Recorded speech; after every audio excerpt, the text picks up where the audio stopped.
elədilər ki, birinci dəfə tanımırlar xasiyyətimi. Ayrıl bundan, sənə şərait yaradacaq. Nə edirsən onu? Sənə əl taparıq lazım olsa. Bu Dövlət Təhlükəsizlik Xidmətinin əməkdaşlarının dedikləri sözdür. Məhz bunu vurmaq üçün. Bir dənə yazarsan ki, yoldaşın əxlaqsız idi, ayrıldım. Gördülər, alınmadılar, keçdilər üstümə, cumdular ki, pozğunsan, üzr istəyirəm. Deyəcəm də efirdə demişəm, o abrımızı aparıblar. Pozğunsan, fahişəsən, uşaqlarını öldürəcək. Gör hansı həddə çatdım ki, çıxdım efirdən də dedim ki, uşaqlarımı verdim İlham Əliyevə. Nə oldu? Salam millət, xoş gördük. Sevinç Sadıqova ilə danışacağıq. Sevinç xanım, salamlayıram sizi. Salam bəy, hər vaxtınız xeyir olsun. Sizi də, izləyicilərinizi də salamlayıram. Xoş gördük Sevinç xanım, dəyərli izləyicilər. Biraz əvvəlki videonu izlədiniz.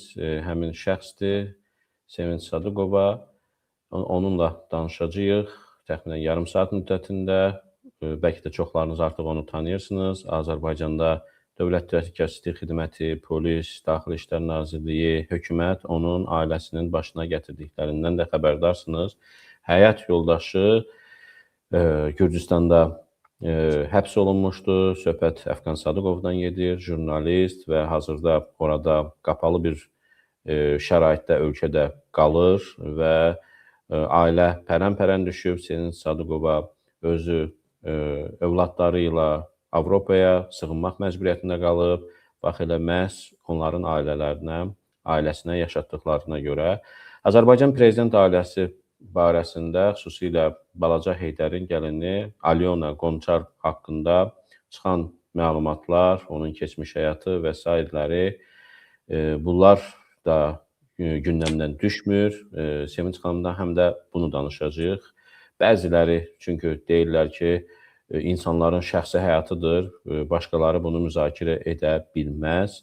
Sevinç xanım da bir xanımdır. İndi onun da fikirlərini öyrənməyə çalışacağıq. Amma bütün bunlar prezidentin gəlini haqqında söhbətə keçmədən öncə əvvəldə göstərdiyim həmən videonu daha ətraflı Sevinç xanımın özündən soruşaq. DTX ona nələr təklif edibdir, başına nələr gətiribdir, nəyə görə həm də bu söhbətlər gedir. Bildiyiniz kimi, bloger Mehman Hüseynovun da hətta 76 yaşlı atasının Bakıda evinə kamera qoyub, yataq görüntülərini, üzr istəyirəm, tualet görüntülərini və s. çəkib, şantaj ediblər. Bax, bu da həmçinin də bu müzakirəyə səbəb olur. Sevinç xanım, qısa bundan danışaq, sizin başınıza nə gətirdilər və ondan sonra keçək ki, Alyona Qonçarovanın həyatını müzakirə etmək olar, yoxsa yox? Bəy, əvvəla təşəkkür edirəm dəvətiniz üçün.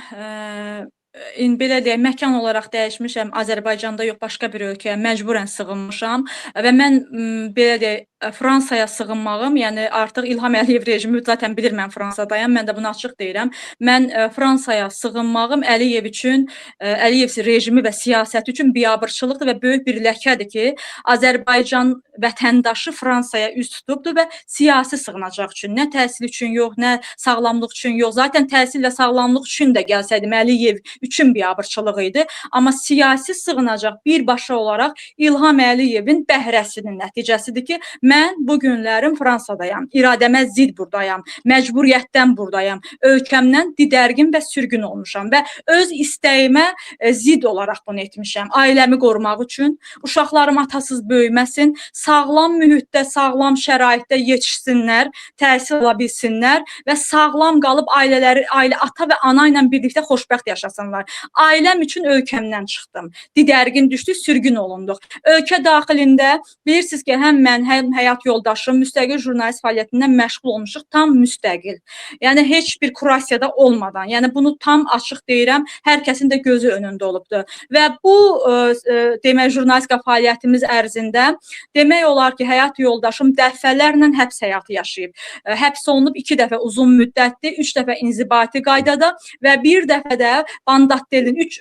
Buyurun. Bunları hamısını bilirik, sizi, ailənizin də başınıza gələnləri tanıyırıq. İstəyirəm ki, konkret fokuslanaq. Bax, bu DTX-dan sizə nə vaxt, niyə dedilər ki, ərindən boşan və biz sənə ər tapacağıq. Bunu niyə dedilər? Bax onu Mən sizə deyim ki, mənim həyat yoldaşımın bax birinci həbsi azad olundu. Daha sonra 3 dəfə inzibati həbs, oradan da azad olundu və 2020-ci ildə artıq bu həbs daha yuxarıdan gəlmişdi. Yəqin öncələri daha aşağıdaydı, amma yenə də İlham Əliyev rejiminin bir daha deyirəm əli idi, siyasəti idi.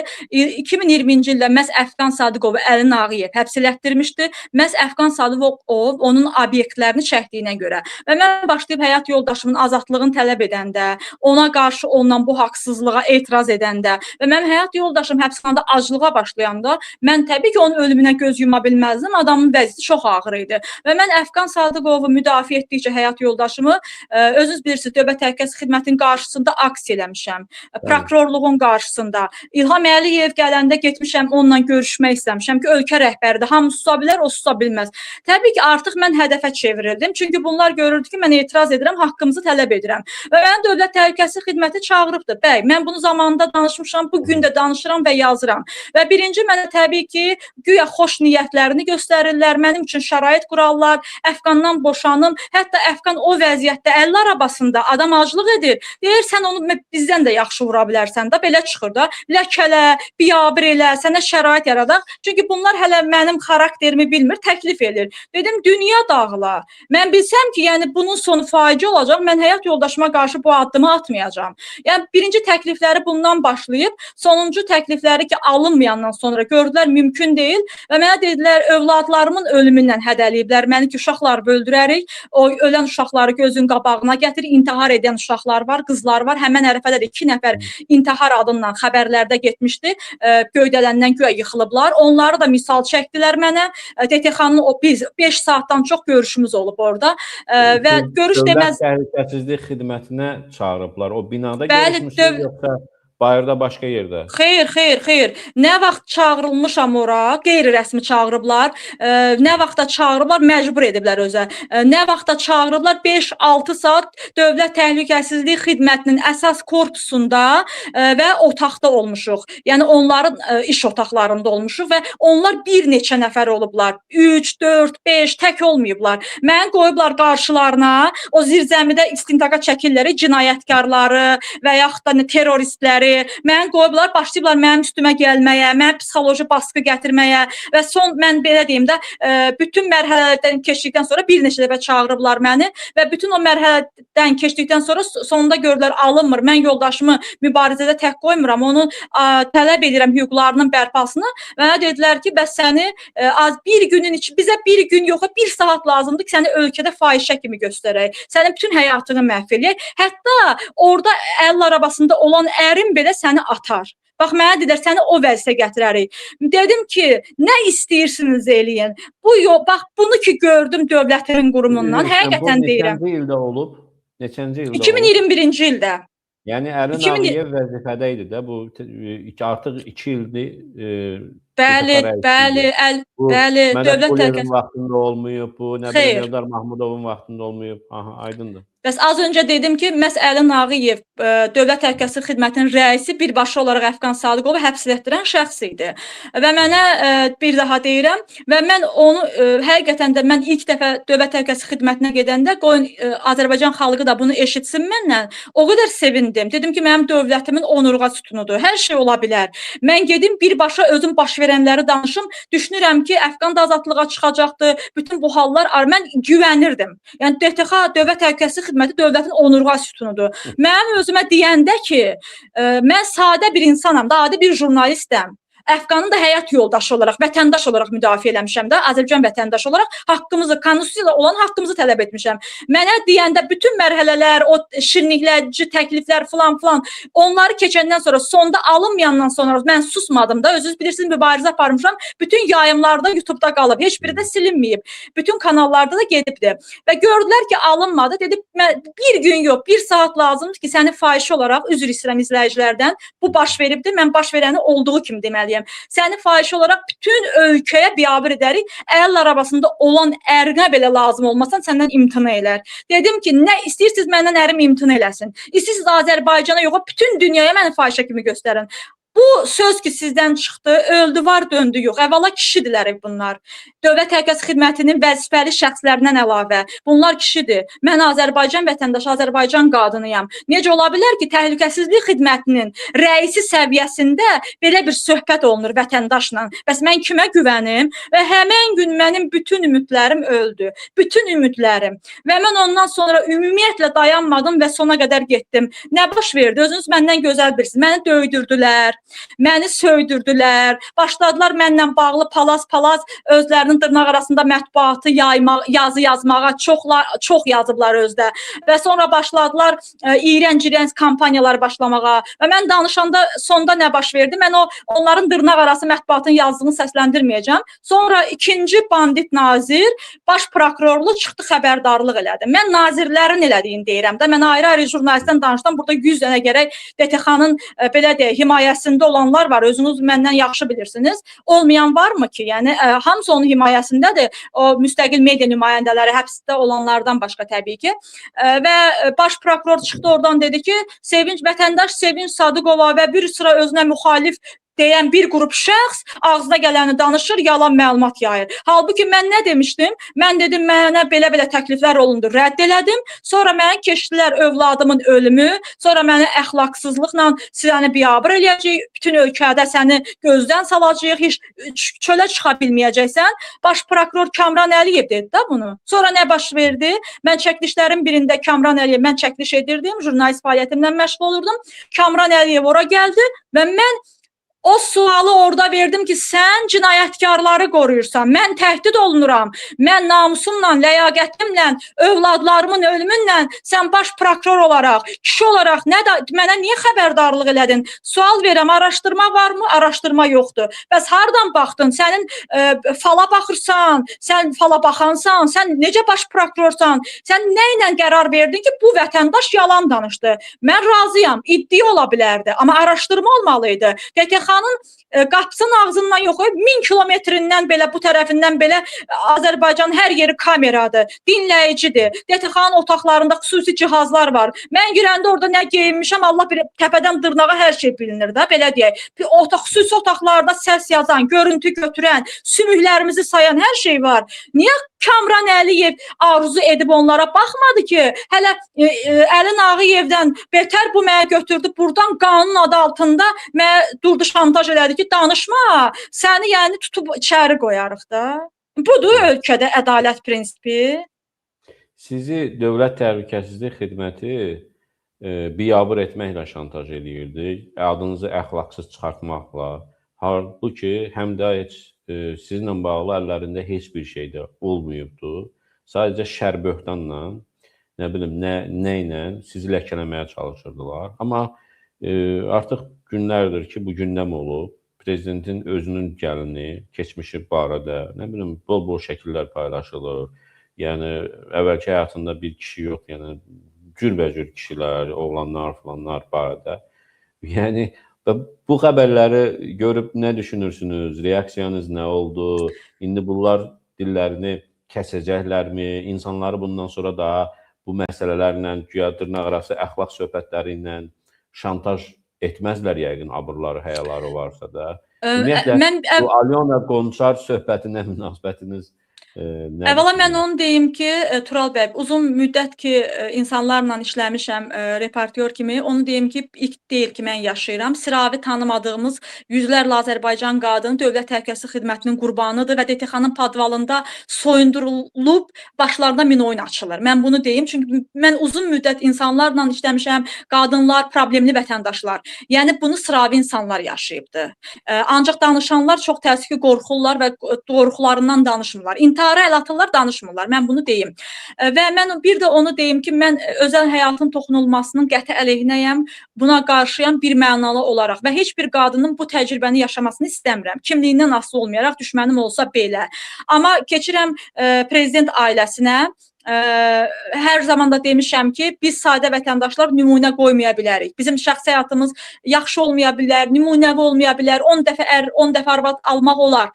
Pisdir, ha. Amma nümunə qoyub, çünki bizi tanıyan bir qapı qonşu ola bilər də, tutalım. Amma prezident prezidentdən bütün xalq nümunə götürür. Biz istəsək də, istəməsək də bu reallıqdır. Məsələn, prezidentin qızı Leyla Əliyeva boşananda şəxsən mən qulağımla eşitmişəm ki, bir qadın bunu nümunə olaraq çəkib ki, mənim qızım niyə qalır ki, orada plan problem var. Prezidentin qızı boşanırsa, mənimki niyə boşanmasın?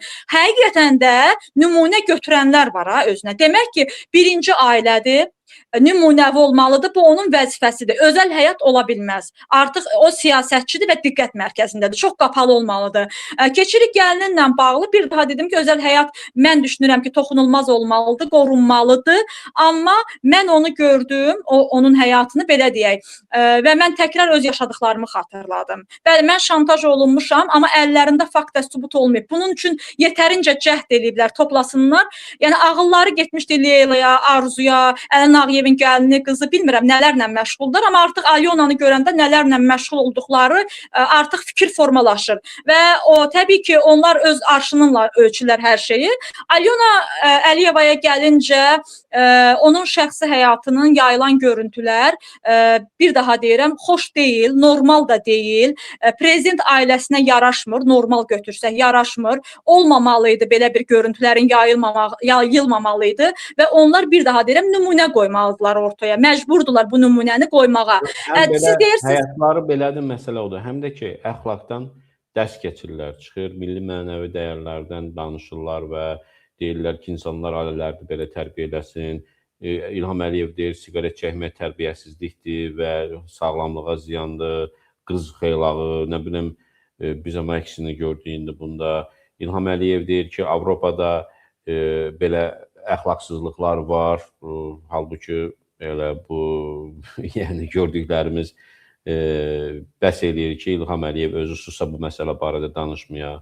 Yəni, həm bu tərəfdən belədir, həmçindəki çıxıb, axı bizə əxlaqdan dərs keçməyə, onda bunun haqqı çatmır da, onda sus, sən bizə, xalqa nümunə ola bilmərsən, dərs keçə bilmərsən.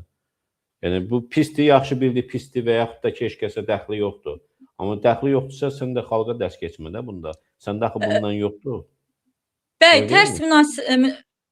tərs olan da elə budur ki, Əliyev bir sözündən digər sözü üstə düşmür və Əliyevin danışdığı bütün o çəkdiyiniz misallar hamısı kommersiya məqsədi ilə. Yəni İlham Əliyev əgər bugün siqareti misal çəkib qiymətini artırırsa, təhlükəsizlik adını deyib sərhəddi 5 il, 6 il bağlı saxlayırsa, bunun hamısı kommersiya məqsədidir və Azərbaycan xalqı bunu gözəl bilir. Əxlaqdan danışırsa, əxlaqsızlıq nümunəsi qoyursa ki, artıq bütün ölkə bunu bilir və yazırlar İlham Əliyev rejiminin, DTX-nın xüsusi adamları yazır bunu və çoxdular onlar və yazırlar ki, Azərbaycan kişisinə yaraşmır, Azərbaycan kişisi Azərbaycan qadınına Azərbaycan qadını yox, Alyona başqa millətin nümayəndəsidir. Hər halda İlham Əliyev ailəsini nəzərdə tuturlar ki, kişiyə yaraşmır ki, bir qadını toxunsun, bir kişinin qadınına toxunsun. Amma məsələ burasındadır ki, bu ənənəni belə deyək, bünövrəsini qoyan bu rejimdir. Əgər kişiyə yaraşmırdısa, onda Əlin Ağayev kişi deyilmi? Sual çıxır. İlham Əliyev kişi deyilmi? Sadə bir insanı hədəfə alır. Hansı ki, o insanın, yenə deyirəm, xalq qarşısında nümunə qoymağa belə borcu yoxdur, vəzifəsi yoxdur. Mən adi bir adamam. Nazir deyiləm, prezident deyiləm. Qaldı Alyonaya. Alyona, əvvəla mən onu deyim ki, mən prezident ailəsindən fərqli bir millətdən gəlin görmürəm. Sən əvvəla Azərbaycan millətinin milli mənəvi dəyərini qorumalısan. Artıq bu sənin şəxsi həyatın yoxdur anlamına gəlir. Həqiqətən də belədir. Çünki o siyasətçidir. Bu xalqın milli mənəvi dəyərləri var və belə deyək, dilimizin zənginliyi, hər bir şeyə birinci ailə belə deyək, məsuliyyətini birbaşa daşıyır və o seçdiyi gəlində belə yüz ölçüb bir biçməlidir. Hətta qızlarının belə deyək, evlənəcəyi insanlara qədər. Bu çox önəmli bir şeylərdir. Çünki yenə deyirəm, bunların birbaşa olaraq borcları xalq qarşısında. Bir də ki, sən burada bu ölkədə monarxiya qurmusan, ölkədə atadan oğula keçən bir hakimiyyət qurmusan, 30 ildir siz hakimiyyətdəsiniz, siz nə bilim Mirşahinlər, Rauf Arifoğlular çıxır deyir ki, İlham Əliyevin özüdür dövlət, bu dövlətin onda papağını yerə soxmaqdır ki, sizin etdikləriniz. Həm də belədir burada. Mən başqa bir mövzuya, daha doğrusu bu mövzuda keçmək istəyirdim. Şantaj məsələsinə. Baxın, bunu biraz öncə siz də dediniz ki, bunları şantajı özləri başlayıblar. Sizə qarşı şantaj ediblər, başqa qadınların otaqlarını, yataqlarını çəkiblər və bunları eləyən də Dövlət Təhlükəsizlik Xidmətidir. Bax, sizdən də eşidirik, Dövlət Təhlükəsizlik Xidmətinin adını çəkirsiniz. Mehman Hüseynov deyir, Dövlət Təhlükəsizlik Xidmətidir. Başqası deyir ki, Dövlət Təhlükəsizlik Xidməti. Yəni, bu işlə məşğul olan DTX-dır. Bəli. Sual ortaya çıxır ki, belə DTX idarəçiliyində Əli Nağıyev, yəni, o vəzifədə qalmalıdırmı, yoxsa yox? Yəni, bu Əli Nağıyev özü deyilmi İlham Əliyevin adını batıran, papağını yerə soxan? Bu İlham Əliyev bu barədə fikirləşməli deyilmi ki, Əli Nağıyev o vəzifəyə uyğun deyil? Nə fikirləşirsiniz?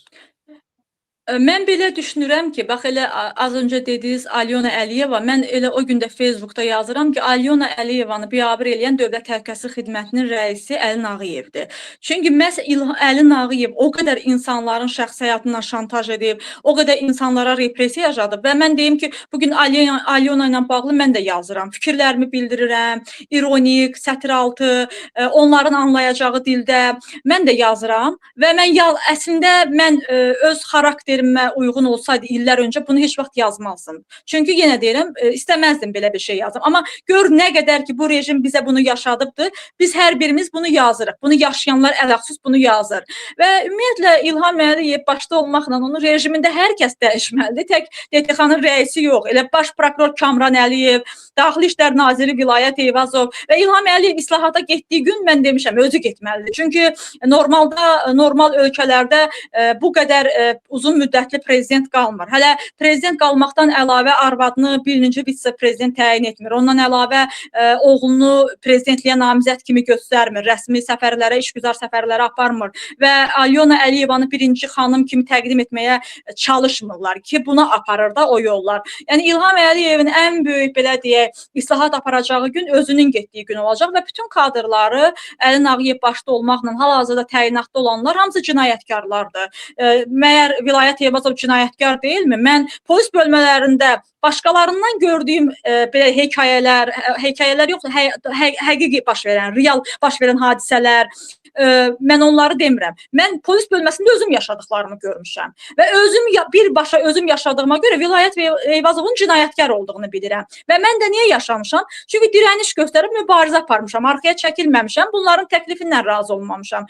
Buna görə mən sistemi cinayətkar kimi tanımışam, görürəm və bu sistem köklü dəyişməlidir. İlham Əliyev rejimi dəyişməlidir, strukturu dəyişməlidir. Onun qoyduğu bax bu ənənə var, dırnaq arasında. Onlar hamısı dəyişməlidir. İlham Əliyev ölkədə gənclərimiz üçün, gələcəyimiz üçün heç bir addım atmayıbdır. İlham Əliyevin bütün uğurlu addımları ki, özü belə bildirir ki, mənim nə bilim xaricdə paxıllığımı çəkirlər, neynirlər, həm deyirlər İlham Əliyevin ölkə daxili bilmirəm, bəzən ona yaltaqlananlar deyir, amma ölkənin xaricində güclü siyasəti var. İlham Əliyevin güclü siyasəti ölkənin xaricində olan güclü siyasətin mən deyim, özünü qorumaq üçün yaltaqlıqdır.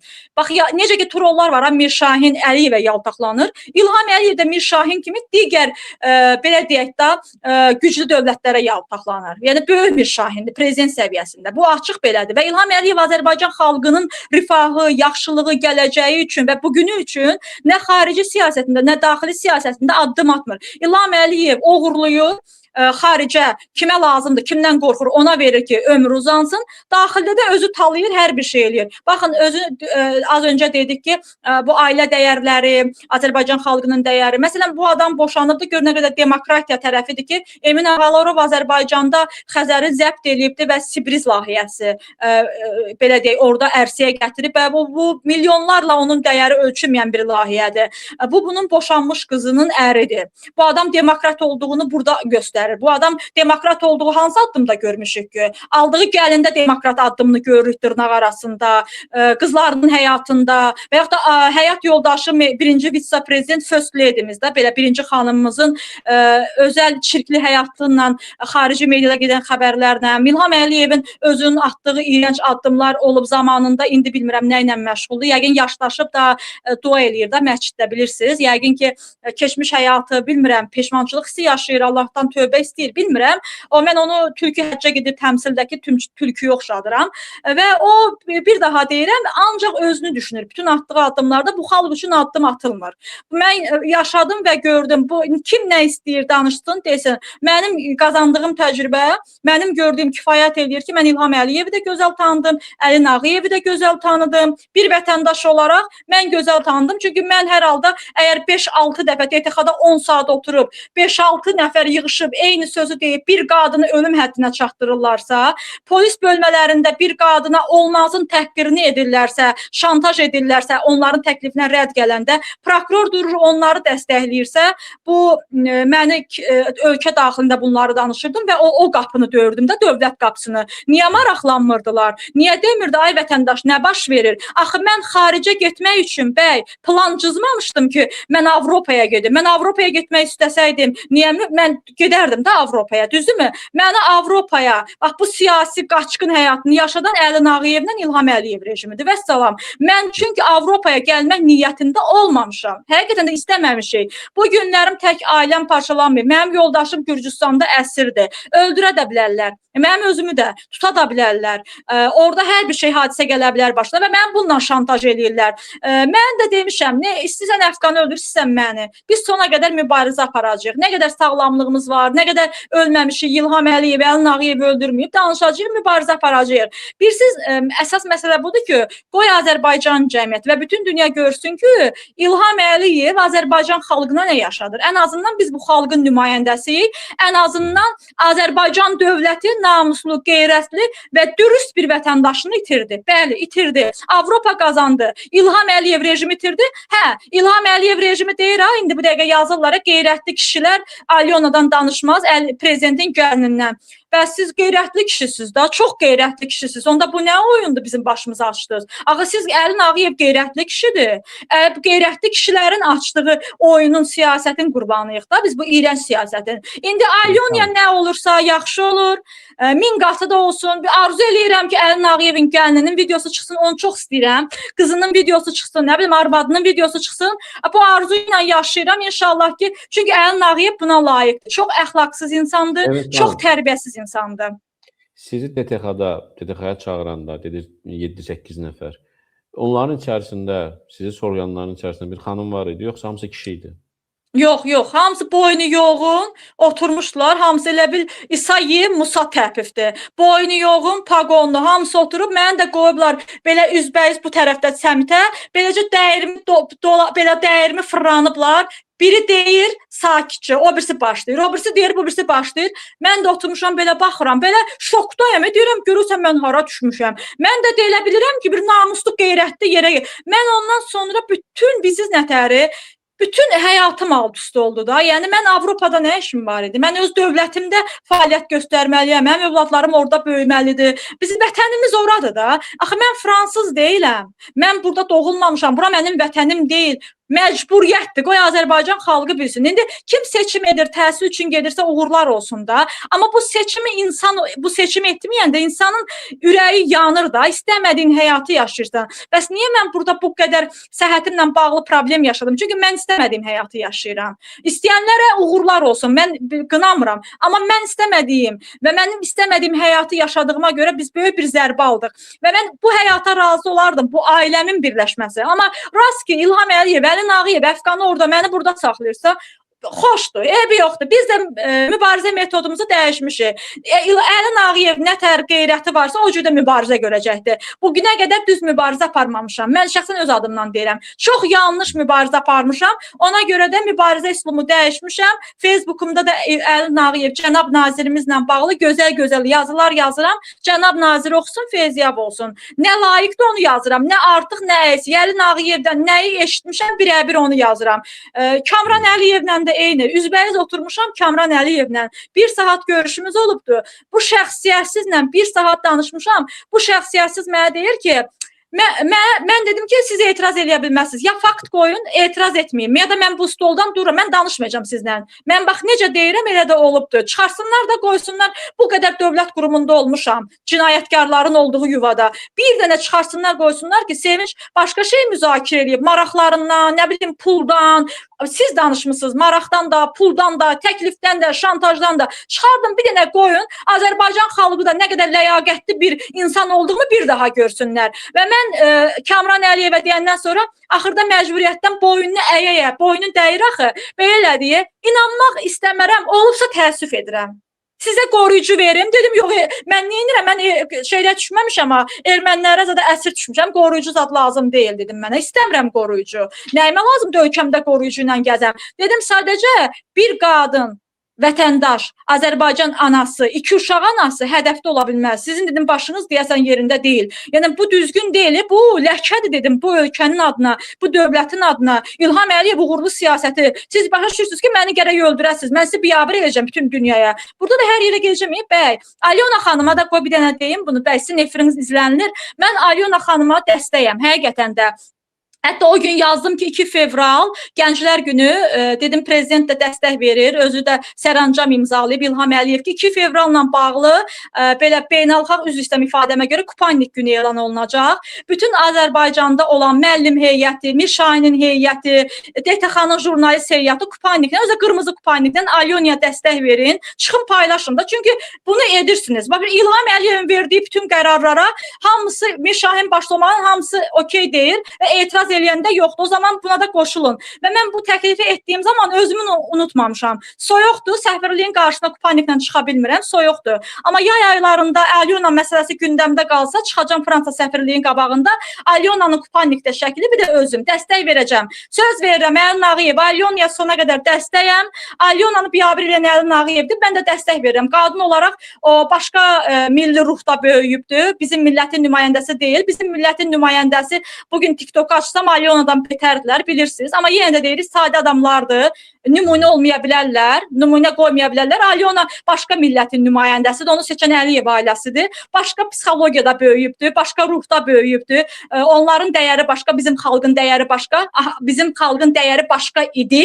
İlham Əliyev məhv eləməmişdən qabaq. Bu dəqiqə ölkədə potensial olaraq biz Alyonanı görürük. Bu dəqiqə ölkədə Alyona kimi gənclər hamısı həc axtarır, multimilyoner axtarır. İlham Əliyevin qoyduğu dəyərlə gedirlər. Hamısı məmur axtarır, yaxşı pullu kişi axtarırlar. Heç kəs ərə getmək istəmir və bu uğurlu siyasətin başında duran İlham Əliyevdir. Hamı istəyir ki, üzr istəyirəm, özünə qeyri-rəsmi kişi tapsın, adını da belə deyək, ər qoysun. Heç ər də qoymaz. Əsas puldur, evdir. Və mən buna qarşı çıxdığıma görə mən buradayam da. Mən sizə deyim, bəlkə dəli vidində görsənirəm, anormal, bilmirəm nə. Bunların yaratdığıdır da. Allah məni belə yaratmamışdı. İffətimi də, namusumu da qorurdum və mənə çox ağır gəlirdi bu şeylər. Amma hal-hazırda Allahın yaratdığını Əlin Ağayev məhv elədi, dəli elədi, başını xarab elədi və bu vəziyyətə gətirdi. Məni indi hal-hazırda bu vəziyyətə salan İlham Əliyev rejimidir. Bəli, Alyonada deyir ki, 10 dənə ərə gedib, 10 dənə kişinin qucağında oturub, üzr istəyirəm. Azərbaycanın bütün qızları, yenə deyirəm, onları biz tanımırıq, hər birini ayırarıq da. Amma bütün gəncliyi, əksəriyyəti heç biri ərə getmir və milyon dənə Alyonanın hoqqasını eləyirlər. Bunu edən İlham Əliyevdir. Necə ola bilər? Sayı artır, dayanmır, artır. Və paradoks ondadır ki, baxın, bu, belə deyək də, əksi yoxdur bunun. Ancaq bu gedir. Yəni, deyim, bu tərəfdə bu təbəqə qalıb, bu təbəqə yoxdur. Ola bilməz ölkənin bütün gənci, belə deyək, biraz başqa cür düşünən ölkədən qaçır.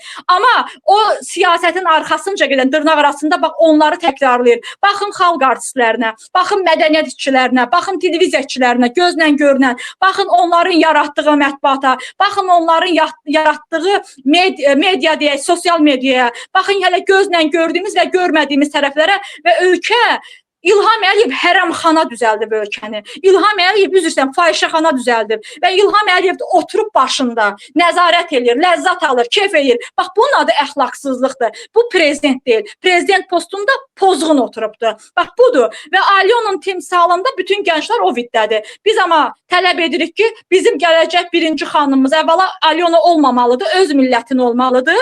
öz millətinin nümayəndəsi. İkincisi, ümumiyyətlə İlham Əliyevin ailəsi olmamalıdır. Rədd olsun. 30 ildir prezident olur. Bəy, elə sizin efirinizdə mənim bu fikrim gedib. Mən bunu Fransadan demirəm. Əziz trollar, mən bunu Azərbaycanda dedim. Gəldilər, mikrofonu əlimdən aldılar. Azad sözdə gedib Tural bəyin efirində. Dedim, korrupsiyanın başında Əliyev oturub. İçəridə mənim ərim. Başqa jurnalistlər oturubdur. Mən bunu Azərbaycanda dedim. DTX-nın qabağında dedim. Ona görə bu vəziyyətə saldılar. Və mən gördüm ki, əvvəl DTX rejim əfqanı hədəf alırdılarsa, bu səfər mən də hədəflədim və mən həbs olunacaqdım. Mən həbs olunmaqdan qorxmuram. 2 uşaq var. 2 uşaq olmasa həbsə də gedərdim. 2 uşağı kimə verim? Bara göndərim. Pozğunluğa göndərim. İlham Əliyevin Emin Ağalarovun qumarxanasında xidmətə göndərəydim. Hara göndərəydim mən 2 uşağı ki, gedim oturardım türmələrdə. Baxın da, bu faciədir. Qoyun Azərbaycan xalqı da görsün ki, mənim timsalımda qadınlar, Azərbaycan çox adamlar bunu yaşayıbdır. Oğlu həbs olunan ana var, bax mən şəxsən bilirəm.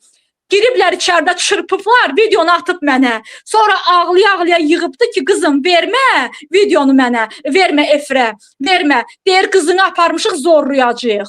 Verməmişəm. Bax, yazığım gəlib da, dedim də, danışıram, necə pis oluram. Vermədim, deyirəm, adamla apar qızını zorlayarlar da. Mən deyiləm ki, zorlasalar da danışacam da. Adam deyir, dedim, qoy zorlasınlar, çıx danış. Deyir, gərək yox, qızım özünü öldürər, mən öldürərəm. Mənim ürəyim ağrıdır. Video kamerada baxıram, 10-15 dənə mülki geyimli girir, arvadı çırpır, çıxır. Evində küncündə kamera var, görmürlər. Sonra kameradan xəbər ki, necəsə xəbər tuturlar, gəlib çıxardırlar, bu da sırazı telefona köçürür. Mənə göndərdi, sonra yığdı dalınca, ağladı, mən onu verə bilmədim. Mən necə verim indi ki, adamın qızını aparıb soxublar, DTX-da yox, polis aparıblar, onu polis eləmişdi. Polisin, demək bunlar eyni idarə olunur da. Polis, DTX, prokuror, nə oldu bu şərəfsizlər eyni elədi hamısı? Demək başında duran Əliyev, nə oldu elə hamısı eyni cür ola bilməz? Ya bu birisi belə olanda birisi başqa cür olardı da. Hamısı eynidirsə, demək elə Əliyevin özü bir zibil deyil. Alyona da indi birinə belə deyim də, görünən bir tərəf oldu da. Leyla Alyonadan yaxşıdır. Arzu Alyonadan yaxşıdır. Emin Leylanı boşadı. Emin niyə boşadı? Emin danış görə, Emin niyə danışsın? Emin biznes qurur. Niyə boşadı? Adamı niyə boşasınlar ki? Nə oldu? Sevgi birdən-birə bitdi, gəldi, getdi. Əxlaqına görə boşadılar. Amma bunlar bilirsiniz, biri var, yenə deyirəm, ailələr dağılmış ailələr var, qınamıram. Vaxtsız həyat yoldaşını itirmiş, müharibəyə getmiş, nənələrimiz olub, müharibəyə gedib, ömür boyu oturub uşaq saxlayıb. Var, vaxtsız, onu biz qınamırıq, ha. İkinci ailə həyatı quranı da qınamırıq.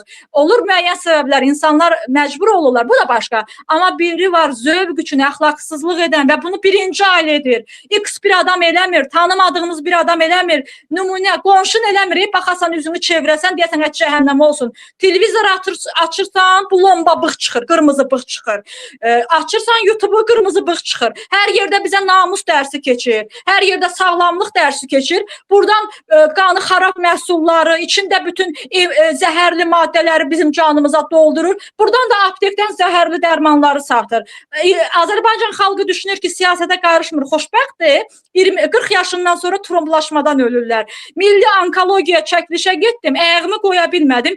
Onkologiya bax belədir, belə təpli.